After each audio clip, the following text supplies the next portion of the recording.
혹시 이런 생각 해보신 적 있으세요? 인류 역사상 가장 거대했던 프로젝트가 왜 그렇게 처참하게 실패했는지, 그리고 그 엄청난 실패가 어떻게 우리 모두의 이야기, 그 시작점이 되었는지 말이에요. 오늘 우리가 들여다볼 건 단순한 옛날 이야기가 아닙니다. 바로 인류의 운명을 통째로 바꾼 거대한 설계도에 관한 이야기입니다. 전 세계의 언어가 7,000개가 넘는다고 해요. 정말 많죠? 근데 우리는 왜 이렇게 서로 다른 말을 쓰게 됐을까요? 여기 이 거대한 질문에 대한 아주 충격적인 기원을 담고 있는 이야기가 있습니다. 모든 것이 하나였던 바로 그 시작점으로 지금 저와 함께 떠나보시죠. 첫 번째 장면으로 들어가 볼게요. 이때는 인류 역사상 가장 찬란하면서도 가장 아슬아슬했던 순간에 대한 기록입니다. 모두가 같은 꿈을 꾸고 하나의 거대한 야망을 향해서 질주하던 시대. 모든 것은 시나르 땅의 한 벌간에서 시작됐습니다. 여러분, 한번 상상해 보세요. 오해도 없고 번역기도 필요 없는 세상. 생각하는 모든 게 그냥 바로 통하는 거예요. 엄청나죠? 이런 막강한 힘을 가지고 인류는 정말 대담한, 어떻게 보면 좀 오만한 계획을 세우기 시작합니다. 이 계획이 아주 치밀해요. 그냥 탑만 쌓는 게 아니에요. 보세요. 첫째, 당시로선 최첨단 기술인 벽돌을 구워서 단단한 기반을 만들고, 둘째, 이걸로 우리만의 거대한 도시를 세우자. 그리고 그 중심에 셋째, 하늘에 닿을 만큼 높은 탑을 올리는 거죠. 왜? 바로 네 번째, 다섯 번째 이유 때문이에요. 우리 이름을 온 세상에 떨치고 다시는 뿔뿔이 흩어지지 않게 똘똘 뭉치자. 이게 최종 목표였던 겁니다. 이 문장 있잖아요. 여기에 인간의 가장 깊은 욕망이 아주 적나라하게 드러나 있어요. 그냥 건물 하나 짓는 게 아니라는 거죠. 이건 뭐냐면 신의 영역까지 넘보겠다는, 우리 이름을 저 하늘에다 새겨버리겠다는 선언인 거예요. 운명 같은 거 우리가 거부하겠다. 이런 엄청난 오만함이 담겨 있는 거죠. 자, 그런데 바로 그 순간 인간의 욕망이 하늘 끝에 거의 닿으려고 할 때 갑자기 분위기가 확 바뀝니다. 이 모든 걸 지켜보고 있던 존재가 드디어 움직이기 시작하거든요. 이 말을 한번 잘 들어보세요. 와, 얘네 봐라. 한민족의 말도 같으니까 이런 엄청난 일을 시작하는구나. 이러다간 얘네가 마음만 먹으면 못할 일이 없겠는데? 이런 뉘앙스예요. 여기에는 감탄도 있지만 동시에 와, 이거 이대로 두면 큰일 나겠다 하는 어떤 위기감이 느껴지죠. 그래서 바로 이 지점에서 역사를 뒤바꿀 결정이 내려집니다. 결과는요, 정말 처참했습니다.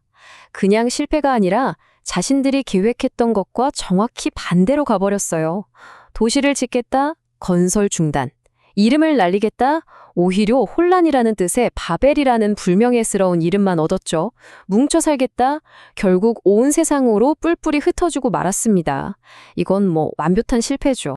결국 인류 최초의 거대 프로젝트는 이렇게 허무하게 막을 내립니다. 강력했던 하나됨은 그냥 박살이 나버렸고 서로 말도 안 통하는 사이가 돼서 뿔뿔이 흩어지게 된 거죠. 자, 이제 모든 게 끝난 것처럼 보이죠? 정말 그럴까요? 만약에 이야기가 여기서 끝났다면 그냥 교훈적인 옛날 이야기 정도로 끝났겠죠? 하지만 절대 여기서 끝나지 않아요. 이 거대한 실패와 침묵 속에서 완전히 새로운 다른 차원의 계획이 아주 조용히 시작되고 있었거든요. 보통 바벨탑 이야기 다음에 나오는 족보, 이거 이름만 잔뜩 나오고 지루하다 하고 그냥 넘기시는 분들 많잖아요. 근데 이게 사실은요, 엄청난 추적 기록이에요. 인류를 위한 새로운 희망, 그 시작점이 될 단 한 사람을 찾기 위해서 수백 년에 걸쳐서 끈질기게 그 흔적을 따라가는 그런 장대한 여정의 지도 같은 거였죠. 자, 그럼 이제부터 인류 역사의 흐름이 어떻게 확 바뀌는지 그 거대한 여정을 한번 따라가 봅시다. 거대한 집단이 와르르 무너진 그 폐허 위에서 역사가 어떻게 단 한 명의 인물을 향해 이렇게 끈질기게 나아가는지 한번 직접 확인해 보시죠. 셈이라는 인물에서 출발한 이 여정은요, 정말 수많은 세대를 거쳐갑니다. 에벨, 펠렉, 우리가 잘 모르는 이름들을 쭉 지나서 마침내 테라라는 사람에게 도착하고 그의 아들, 바로 아브라함에게서 딱 멈춥니다. 수백 년 동안 이어진 집요한 추적이 드디어 끝나는 순간이죠. 이 시간의 스케일이 감이 오시나요? 셈이라는 사람이 아들을 낳고 나서도 무려 500년을 더 살았대요. 500년? 우리가 지금 다루고 있는 이 이야기가 얼마나 어마어마한 거의 신화적인 시간 속에서 펼쳐지고 있는지를 딱 보여주는 숫자죠. 드디어 수백 년의 추적이 끝나고 운명의 가족이 등장합니다. 아버지 테라, 그리고 아들 아브람. 그런데 정말 아이러니하게도 여기서 이야기가 또 한 번 거대한 벽에 딱 부딪혀요. 인류의 새로운 시작점이 될 거라고 선택된 이 아브람에게 정작 그 대를 이을 아들이 없었던 거예요. 그래서 이 가족이 고향을 떠나서 가나안이라는 새로운 땅으로 가려고 해요. 그런데 이상하죠?